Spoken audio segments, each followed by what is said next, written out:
dianggap keramat, dianggap ajaib, itu kan manis Mas Ari, sweet. Ya. Orang begitu orang percaya dengan itu, dia semakin jadi. Setan itu menghiasi amalan-amalan kesyirikan itu pintar sekali. Orang itu suka.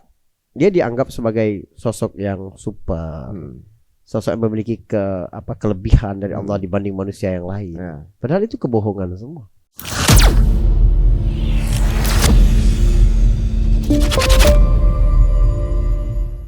Ini bukan buatan Muhammad, itu mereka tahu. Karena mereka tahu banget gimana syair itu dibuat. Ya. Ini di luar pola nih. Di luar pola.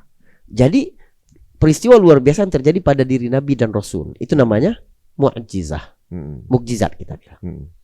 Ada lagi peristiwa yang terjadi luar biasa pada diri para ulama, para wali. Itu disebut karamah.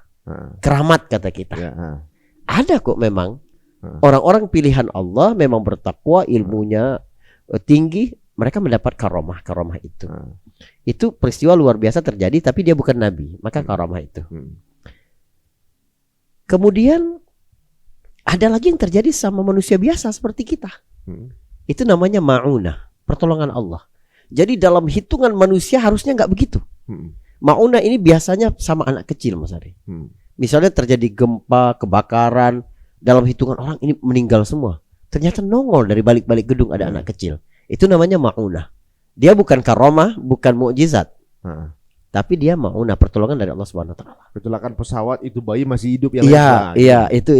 Jadi irhas, mukjizat, karamah, kemudian ma'unah, 4 macam ini peristiwa luar biasa yang diakui oleh syariat. Tapi ada lagi peristiwa luar biasa yang di luar pakem syariat, yaitu sihir. Sihir itu peristiwa luar biasa. Memang ada sihir. Al-Quran mengakui itu. Di zaman Nabi Sulaiman bagaimana sihir sangat kuat di Mesir. Sampai sekarang Mesir itu kuat sihirnya. Masih. Gitu. Nah, bagaimana cara kita membedakan antara sihir dengan 4 hal tadi? Itu menjadi pakem biar akidah kita itu tidak luntur dan kita bisa membaca fenomena-fenomena yang terjadi ini sebenarnya diridhoi oleh Allah apa tidak, sesuai dengan syariat apa tidak. Ada beberapa hal untuk cara kita melihat ini sihir atau mukjizat, sihir atau karomah. Yang pertama adalah mukjizat, karomah, ma'unah gitu ya. Itu sifatnya insidental. Dia nggak bisa permanen, nggak bisa selalu, nggak bisa ketemu laut dibelah-belahin gitu, nggak bisa. Nabi Musa itu bercandain anaknya, nggak bisa ngelemparin tongkat ular gitu, nggak bisa ya. Ya maksudnya bukan kayak Avenger gitu, super power yang sekelas Nabi aja itu momentumnya tepat, memang disiapkan untuk itu gitu kan. Betul. Nabi Muhammad disediakan buraq ketika perjalanan Isra Mi'raj. Tapi ketika mau hijrah, Abu Bakar yang memberi onta kepada Nabi. Kenapa Nabi bilang enggak aku ada buraq? Iya. Enggak gitu ya. Enggak gitu. Enggak setiap waktu Nabi itu mau tiap tahun deh Isra Mi'raj kayak orang umroh sekarang. Enggak bisa. Ini unik, Ustaz. Sekelas Nabi aja ke Madinah itu dengan perjuangan. Iya, dia juga sampai di goanya juga untuk menyelamatkan diri waktu itu dari serangan. Ini kok bisa dari Indonesia mau umroh itu lewat goa gitu. Kita Nabi bukan, ulama bukan, sahabat bukan, tapi bisa melakukan itu. Dan percayanya karena ada syekh yang bisa melakukan itu kan gitu. Iya, betul. Sekelas Nabi aja melakukan semacam mukjizatnya itu. Itu sekali. Itu Allah yang mau kapan, bukan kontrol dia gitu kan. Tapi di kalangan ghulatus sufi, sufi yang berlebihan, mereka itu menyebut wali itu di atas Nabi loh. Yang benar, Ustaz. Iya. Jadi dalam tafsir jadi kayak apa namanya, super power gitu kayak. Oh iya. Waktu pendapat tentang Nabi Khidir itu nabi apa wali? Banyak orang sufi yang enggak menolak itu sebagai nabi, disebut sebagai wali. Sebab dia lebih tinggi daripada Nabi Musa. Masya Allah, yang mana tuh? Nah, itu dia. Karena dia tahu hal-hal yang gaib bakal terjadi, bakal apa gitu. Oh, ini bukan nabi, dia wali. Jadi bagi mereka tingkat wali ada kalangan dapat sufi. dalil dari mana itu?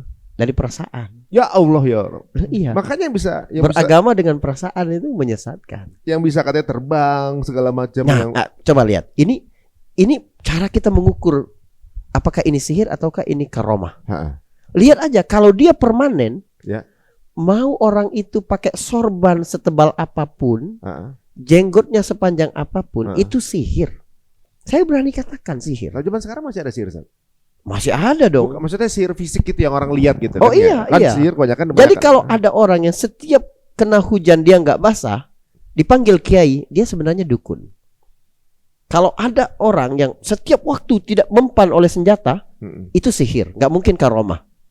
Nabi aja luka ketika hari Uhud, dilempar di Taif, kan begitu. Nabi sekelas Nabi, karena mukjizat itu tidak permanen. Jadi kayak ada orang misalnya gini, dia merasa sudah berilmu atau berislam gitu. Kok kamu nggak Jumatan? Saya udah Jumatan di Mekah. Nah itu dia. Dia nggak Jumatan, dia udah sampai Mekah. Walaupun dia orang Jumatan, dia nggak Jumatan karena dia merasa secara jiwa udah sampai Mekah nih misalnya. Nah, ada Jumatan orang menyebut itu karomah kan? Bilangnya karomah gitu kan? Apa kata Ibnu Taimiyah? Apa tuh? Gitu. Ini lagi ramai juga kan tentang Ibnu Taimiyah. Karomah yang paling tinggi itu taat kepada agama, bertakwa. Karena Quran bilang inna akramakum indallahi atqakum. Yang paling karomah itu artinya mulia. Yang paling mulia di antara kamu adalah yang paling bertakwa. Jadi kalau ada orang, takwa itu apa? Melaksanakan perintah Allah. Dalam bahasa Ali bin Abi Thalib, al-amal bitanzil, mengamalkan yang diperintahkan Quran dan hadis. Sholat Jumat itu perintah. Lalu dia bilang, oh enggak, dia di Mekah. Gimana mungkin di Mekah baru jam 8 pagi gitu. Dia Jumatan duluan. Iya, kok dia Jumatan duluan itu jam 8 pagi ya kan. Dan yang bisa dikelabui orang-orang Indonesia juga. Berasa bahwa ya seolah-olah timelinenya waktu juga sama gitu. Jadi pemilik media seperti Mas Ari dan lain-lain itu berat sekali. Gimana mendidik umat ini sampai lebih banyak lagi. Artinya konten-konten baik itu ya, walaupun tidak seviral konten-konten tidak bermutu gitu. Secara algoritma memang sulit gitu ya. Secara algoritma sulit, tapi kita harus upayakan Mas Ari. Begitu yang paling penting. Tetap berusaha juga, walaupun mungkin kalau kita tolak ukurnya di algoritma, ya udah berhenti dari kemarin kan gitu kan. Bukan cuma itu, Mas Ari ambil aja konten-konten serupa, bisa lebih naik lagi. Bagaimana caranya untuk menghalau jenis-jenis yang seperti ini? Ini kayaknya kan pembodohannya lumayan bisa. Betul. Sekarang saya udah macam-macam gitu tipenya. Ada yang memiliki gaya Mas. Jadi pergi ke tanah suci udah dengan pola dan gaya masing-masing, improvisasi.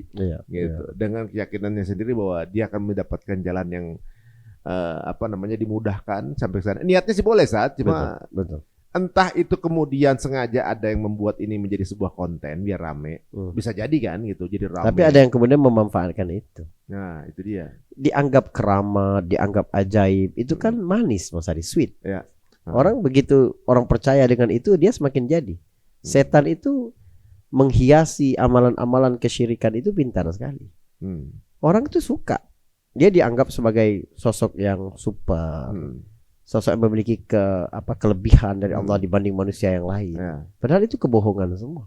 Nah, kita pertama tentu saja ilmu. Memang akidah ini, agama ini, pintu masuknya ya ilmu. Iqra bismi rabbikal ladzi khalaq. Harus iqra dulu tuh, baru bismi rabbikal ladzi khalaq. Fa'lam annahu la ilaha illallah. Harus ilmu dulu baru benar la ilaha illallahnya. Sebab agama ini tidak tegak dengan kebodohan. Di Quran itu banyak sekali ayat yang menyebutkan tentang akal, afala taqilun, afala tatafakkarun. Biar manusia itu menggunakan akalnya. Kita malu dong memeluk Islam kalau Islam itu sebegitunya kelasnya gitu loh. Kan gitu tuh. Ini PR kita bersama. Jadi segala sesuatu yang ajaib itu memang kelas-kelas bawah itu lebih mudah karena mereka kan frustasi. Ketika mereka tidak dapat mencapai itu dengan jalan-jalan yang logik. Nah, karena kan paling cepatnya kalau untuk haji masih 25 tahun saat. Mungkin itu salah satunya juga. Nunggunya belum tentu masih hidup untuk bisa tanah suci. Tapi kemudian datang ada yang menjanjikan ini di bawah ini. Ya, sama seperti viralnya yang ke Saudi pakai rakit, pakai jalan kaki atau apa gitu kan. Itu sebenarnya bertentangan dengan syariat. Ada orang yang mau haji menggunakan onta yang sudah lemah saja. Dimarah sama Nabi. Kenapa? Ditegur sama Nabi. Bahwa itu memaksa hewan itu. Lalu ada lagi orang yang hanya semangat aja haji. Dia tidak ada bekal, kemudian meminta-minta sepanjang perjalanan. Lalu Allah Subhanahu wa taala turunkan ayat wa tazawwadu fa inna khairaz zadi taqwa. Kalau mau haji harus punya bekal. Makanya haji jika mampu gitu kan. Ya, haji jika mampu. Kalau nggak mampu jangan maksa gitu. Ini orang kan merasa bahwa kan mau haji pasti ditolong sama Allah pasti. Tapi kan itu harus berdasarkan perhitungan-perhitungan yang sesuai dengan wet alam tadi, hukum alam tadi. Kamu nggak punya bekal, kamu akan terlunta-lunta nanti. Kita punya bekal aja, kemarin kasus hotel terlantar banyak sekali. Iya, itu dia. Nah, itu kan itu sudah disiapkan dengan matang saja. Strategi dalam perjuangan, dalam kehidupan, itu potensi gagalnya tetap besar. Besar. Yang ini udah jelas ya Zat ya. Maksudnya ke tanah suci dengan hal yang tidak wajar gitu kan. Apalagi kan memang kita kan bagaimana kita bisa mendapatkan ketenangan gitu kan untuk ketika menjalankan ibadahnya juga gitu. Betul. Yang secara hal yang normal seperti biasa, tapi kemudian beda izin visanya misalnya, contohnya nih. Oke. Kayak kemarin waktu haji tahun lalu itu ada sekitar berapa ratus orang kemudian menjadi korban itu karena mereka sebenarnya tidak punya izin, dia nggak bisa masuk Arafah dengan cuaca 53 derajat. Untuk mereka yang sudah punya sarananya gitu kan, jadi kalau dalam kesehatan 53 derajat itu nggak disarankan keluar. Betul. Karena mereka ini tanpa persiapan yang benar, yang proper, sampai akhirnya mereka terpapar. Ini kan nggak ada panitia, nggak ada tenda. Akhirnya mereka jadi malah banyak yang meninggal. Banyak yang meninggal. Nah, posisinya itu, gitu. Bahkan ada juga beberapa jemaah yang ibaratnya mau backpackeran gitu, atau juga mungkin mau ngumpet-ngumpet gitu dari peraturan untuk bisa ke sana juga gitu akhirnya. Betul. Ada yang berhasil, ada yang kemudian jadi korban. Nah, hukumnya seperti apa nih Ustaz? Jadi maksudnya naik haji atau umroh, tapi kemudian mengakali dengan berbagai hal gitu untuk bisa melakukan itu. Nah, meninggalnya itu termasuk syahid atau enggak gitu. Nah, berapa tentu. Kalau kematian mereka itu seperti apa nanti hukumnya, itu Allah lebih tahu lah. Ya. Karena kita juga tidak kurang etikanya kalau kita kemudian memvonis mereka. Tetapi kalau menurut pemerintah Saudi sendiri, berhaji tanpa visa resmi itu tidak sah. Karena dia bukan didapati melalui jalur yang halal. Kalau PBNU kan dan beberapa ulama kita menyebutkan bahwa asal rukun dan syaratnya terpenuhi, hajinya sah, tapi dia tetap berdosa. Membohongi regulasi gitu. Iya, dan taat kepada pemerintah untuk hal-hal yang tidak bertentangan dengan agama kan wajib. Apalagi aturan itu dibuat untuk ketertiban dan keamanan jamaah. Pelanggaran-pelanggaran itu bukan hanya membahayakan diri mereka loh. Dia merusak ibadah orang lain, karena pada haji sebelumnya dimasukkan ke tenda-tenda orang yang berhaji secara resmi, akhirnya ribut dalam keadaan ihram. Kan rusak ibadah mereka. Gimana tuh haji tapi rafath, fusuk, ya kan, jidal, semua larangan-larangan ihram dilakukan. Atau kemudian mereka membahayakan diri mereka sendiri. Dalam Islam hukumnya jelas, la darara wa la dirar. Gak boleh mendatangi bahaya, gak boleh mendatangkan bahaya bagi orang lain. Kamu gak boleh menjadi penyebab bahaya, kamu gak boleh mendatangi bahaya. Itu kan berbahaya bagi orang lain. Samalah seperti aturan untuk ke Masjidil Haram. Ke tempat tawafnya itu, matafnya itu harus orang yang umroh saja. Itu kan supaya leluasa bagi orang yang umroh bisa beribadah dengan nyaman. Tapi kemudian diakali. Kalau saya pribadi saya nggak mau masuk ke tempat tawaf itu bukan dalam keadaan ihram, supaya bisa masuk saja saya pakai kain ihram, saya nggak mau. Kenapa? Karena itu mengganggu. Pemerintah Saudi, ya, otoritas yang mengurus masalah itu, mereka kan sudah berinteraksi dengan jamaah dan Masjidil Haram dengan kondisi seperti itu setiap waktu puluhan tahun. Jadi pengalaman mereka tentang pergerakan manusia, tentang apa, itu pengalaman yang luar biasa. Kita kalau kita nggak ngerti ya, ngapain sih ini askar nutupin sini, ini kan masih kosong ini. Jangan protes. Mereka tuh udah tahu semua skenario itu. Karena mereka sudah pernah coba ini dibuka dulu, coba ini ditutup, coba ini. Itu sudah bertahun-tahun. Mereka punya portofolio panjang tentang itu gitu loh. Crowd controlnya sudah teruji. Sudah teruji mereka. Iya. Termasuk aturan yang masuk ke tempat tawaf itu. Masuk akal itu. Ya, kalau kita juga bikin event gitu kan, kita ada crowd control, ada traffic itu harus diatur gitu. Iya. Memang sekarang lebih ketat. Kenapa? Karena kesempatan untuk orang berumroh itu menjadi lebih terbuka. Dulu kan sebelum tahun 2019, visa umroh itu gratis. Tapi setahun cuma boleh sekali. Jadi kalau mau berangkat lagi pada tahun yang sama itu kena denda tuh 2.000. Bayar visanya 2.000 real. Makanya orang setahun sekali lah. Tapi sekarang dibuat merata. Setiap orang yang pergi umroh, mau yang pertama, yang kedua, yang ketiga, tetap 300 real. Kan ringan sekali. Sehingga biaya umroh, kesempatan untuk umroh akhirnya banyak.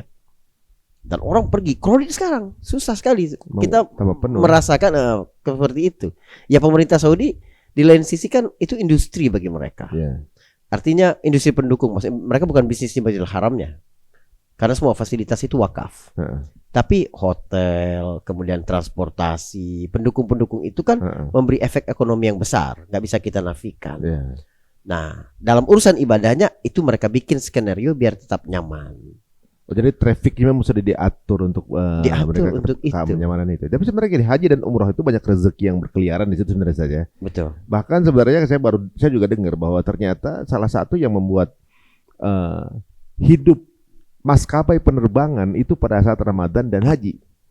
Bukan cuma maskapai negara muslim ya, maskapai negara muslim juga itu lagi panen-panennya tuh pada musim haji. Momen haji atau juga Ramadan. Nah, itu yang saya bilang, ketika kita bicara satu syariat, kita harus memandangnya dari berbagai sisi tadi.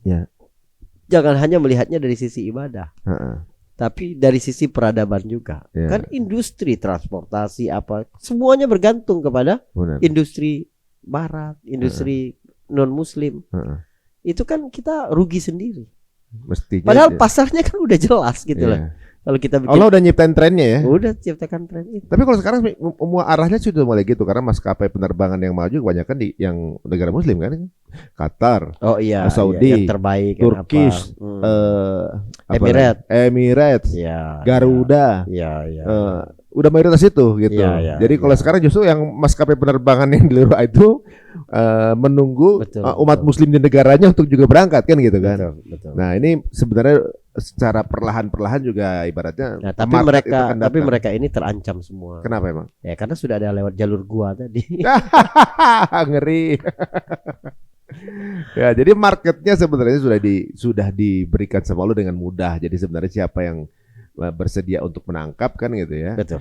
Yang menciptakan penerbangan juga orang muslim juga, Ibnu Firnas seperti itu kan. Nah, sekarang di bisnis ini sudah mungkin mengambil alih ya, ibaratnya ada haji umroh, ayo kesempatan kaum muslimin. Nah, jadi bukan cuma bisnis haji umroh aja, yang lain juga banyak nih yang mungkin mata kita belum banyak kebuka saat ya. Misalnya kayak gini, kita mau Idul Fitri kan itu butuh beras 2,5 liter. Betul. Warga kita itu 200 misalnya 220 jutanya muslim. Iya. Ini kan 220 juta kali 3,5 liter. Iya. Itu 600 liter itu, 6 juta liter kan.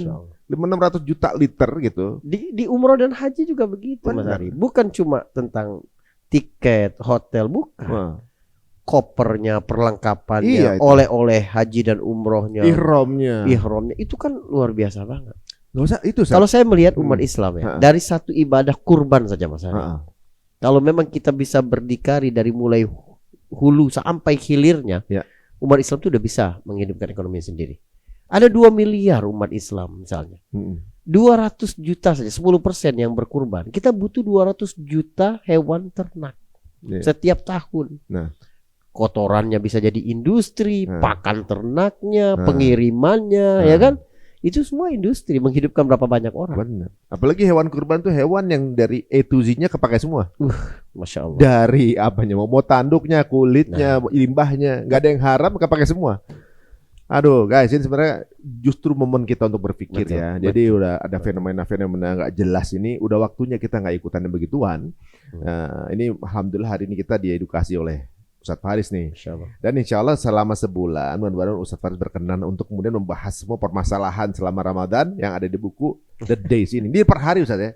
Iya, per hari. Permasalahan-permasalahan yang ditemui oleh kita yang berpuasa. Jadi saya harapnya satu keluarga itu bacain itu keluarganya setiap hari, karena ini buku ringan sekali Mas Ari. Ya. Dia seperti magazine book dan penuh quote sampai akhir. Ini kan kesempatan ketika kita kumpul dengan keluarga itu aja sebenarnya. Insya Allah. Jadi ini juga panduan untuk bapak-bapak ya, para imam ya. Hari ini kita mau ngebahas apa? Bisa. Gitu kan? Jadi misalnya dari maghrib ke isya ada momen ngumpul sama keluarganya. Iya. Tadarus atau baca ini, kemudian diambil hikmahnya masing-masing tadaburin, atau juga habis sahur gitu ya. Betul. Gitu. Saya rencana sama anak saya di Bandung ini harus video callan rame-rame gitu. Insyaallah, jadi biar kesannya bapaknya ada ilmunya. Padahal dari bukunya Ustadz Faris. Oke, teman-teman yang mau mendapatkan buku ini untuk memudahkan day per day-nya mau bikin agenda apa, mau gak silakan langsung aja follow Instagram Rio atau tanyakan kira-kira di mana bisa mendapatkan buku Iman Pet ini gitu ya. Baik. Ada di toko di e-commerce ada juga? Enggak, kita sejauh ini melalui website imanpet.id atau di Instagram Tiba, itu lini muamalah kita. Gitu. Ya. Mungkin kedepannya akan baru bisa dipenetrasikan dengan e-commerce. Insyaallah. Jazakallah Ustaz, waktunya ya. Mudah-mudahan jadi ada pencerahan buat kita, nggak mudah terbawa dengan isu-isu, nggak mudah FOMO gitu ya. Nggak mudah tertipu mana yang karomah dan mana yang sihir. Ya, semuanya tapi sosial media bengi mujizat. Makin jauh. Jika dirasa menarik, monggo silakan share sebanyak-banyaknya teman-teman semua di akun sosial media teman-teman semua. Jangan lupa untuk follow juga akunnya Ustaz @farisbeki aja saja. Insyaallah. Ya, YouTube-nya Iman Pet ya. Sampai ketemu lagi di episode berikutnya. Assalamualaikum warahmatullahi wabarakatuh.